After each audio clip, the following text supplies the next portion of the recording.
Dyrlægen tjekker først, at hesten ikke har nogen synlige skader.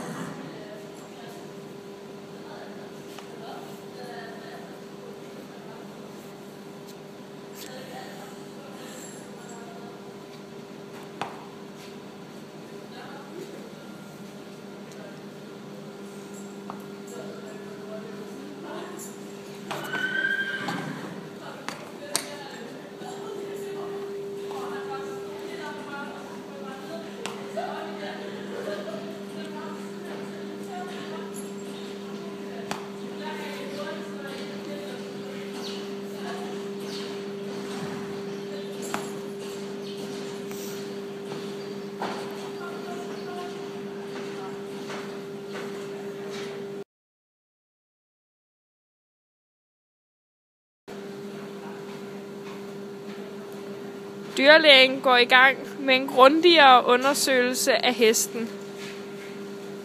Hun kigger i ørerne og på øjnene for at se, om de er klare, da det er et tegn på, at hesten er sund og rask.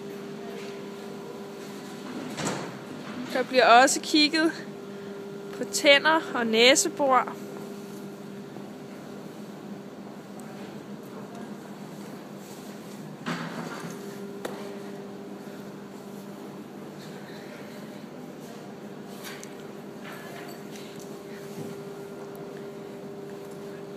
Hvis hesten har klare øjne, rene ører og næsebor og pæne tænder, er det et klart tegn på, at hesten er rask. Ja, så godt.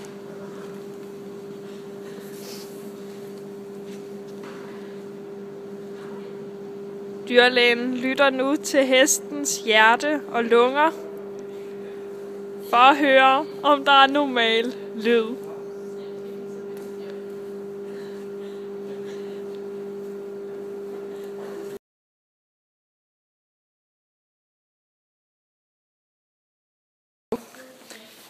Næste trin i handelsundersøgelsen er at lave en bøjeprøve på hesten.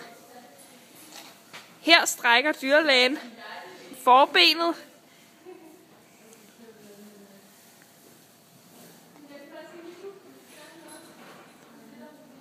Denne undersøgelse skal vise, om hesten har nogle problemer.